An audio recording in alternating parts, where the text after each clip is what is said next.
But I'm really quite incensed by this because probably like a lot of people, I sense bullying going on, and I fucking don't like bullying. And it's just so pathetic. But I've got to give these guys credit. I've got to give the Amazing Atheist and Fake Saving credit where credit's due, because they've won. They've fucking made Richard Coughlin go off the internet for a bit. So here's your prize, and it's one fucking golf clap. How old are you guys? I'm listening to you saying, well, he started it. Anybody who's going to call me a bully, he started it, miss, not me. Blame him, miss, not me. It's just so pathetic. It doesn't matter if he started it. He wanted to fucking finish it. Take a step back and just think how you're acting in, because it's fucking pathetic.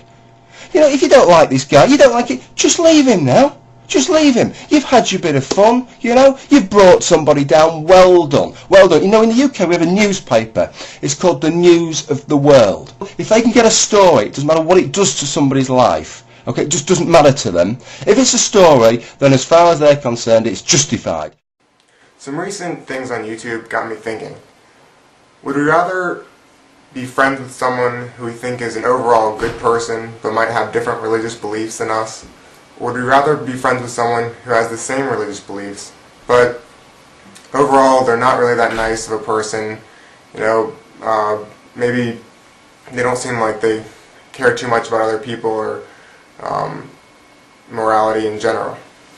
I admit that I've made the mistake in the past of thinking, oh, someone who's agnostic or atheist is my ally, and someone who's Christian or religious is not necessarily my enemy, but you know, I don't know about them, and that was a mistake.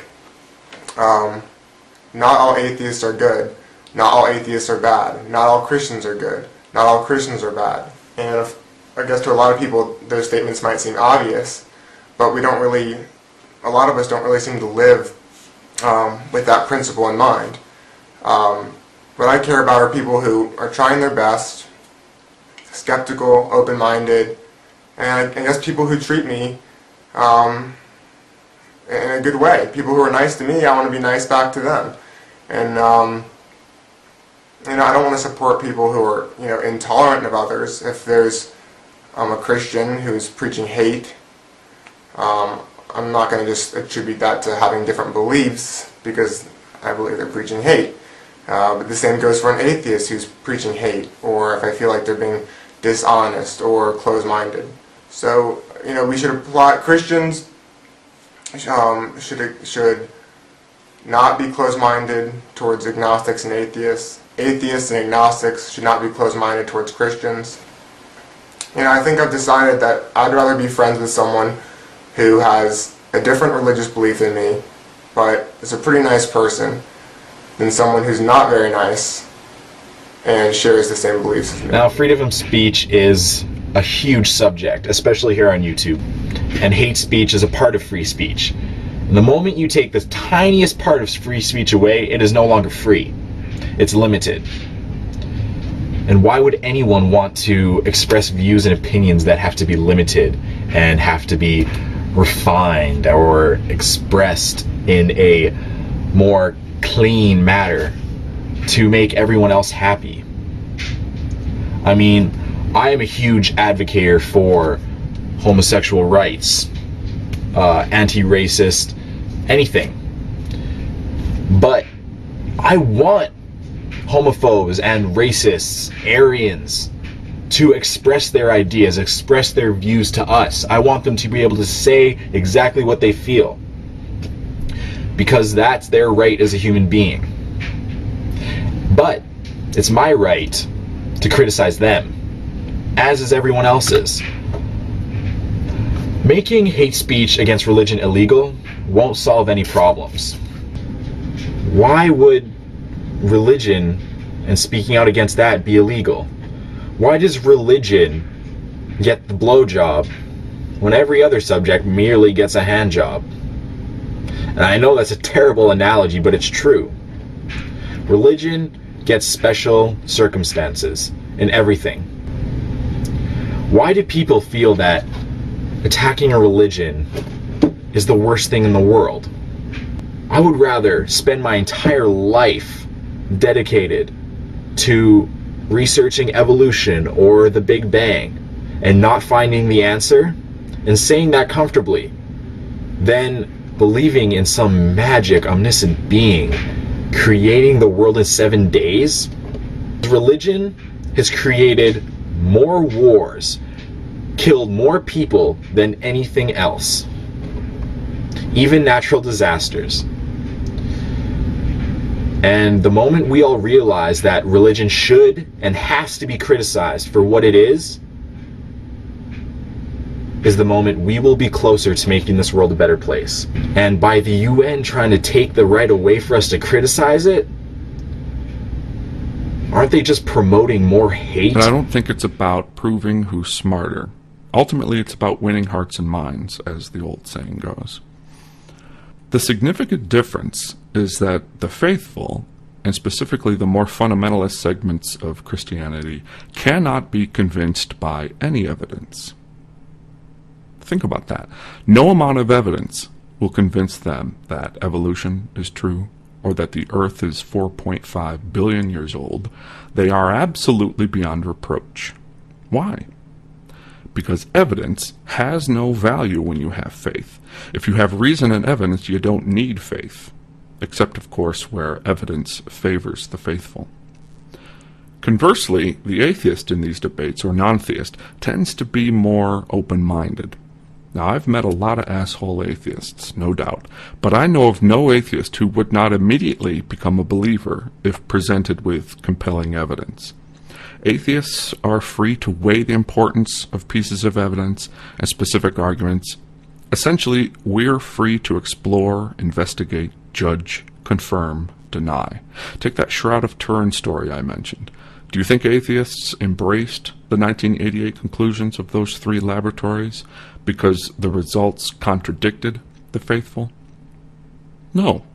They embraced the conclusions, even though they were incorrect, because they embrace the scientific method itself. Evidence is self-evident.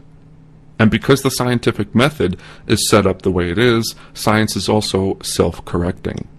So will non-theists bemoan these new conclusions because they show the shroud to be much older, thus adding weight to the theists' claims about the shroud?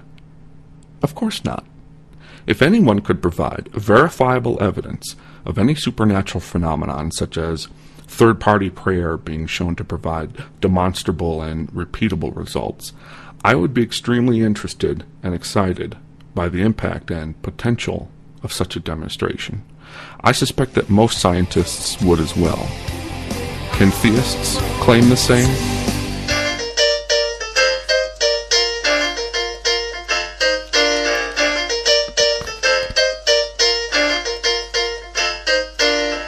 Believe in a life hereafter, a place full of endless bliss. It's something to greet with laughter, a thought we should all dismiss.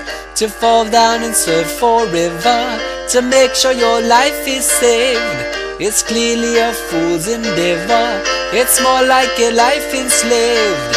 Godless and free, godless and free. Life without Jesus, no hell to tease us, no mystery. One life to live, there's no repeat. Don't need a God to be complete.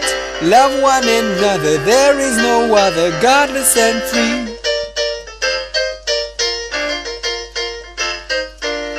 What gives to my life its meaning? Would God be a better way? I don't need His intervening, I choose my own path each day. I know my mistakes I'll pay for, so I'll try to do no wrong. I don't need to ask or pray for a savior to make me strong. Oh no, godless and free, godless and free. Don't use the Bible, it's unreliable, read it and see. God's only dreams is just pretend, treasure each day until the end. Live by the minute, one life you're in it. Godless and free, godless and free. Don't let them teach you, they'll try to preach you dishonesty. When you are down they bring a crutch, but you rely on God too much. praise him no longer. You will be stronger, godless and free. The Bible is bull, the hate's out of date, the hell doesn't sell, it just can't relate. Believe brings you grief, if trust is a must, then why trust a God not seen? React to the fact despite all the lies, implore God no more, he can't give replies. It's all in the book, but don't take the hook, just keep your conscience clean.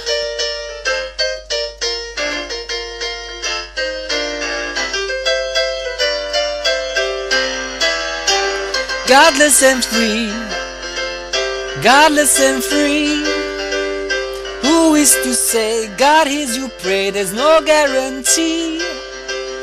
Don't live life by God's commands, just take control in your own hands. There is no plan B, be all you can, be godless and free. Don't praise his glory, write your own story, godless and free.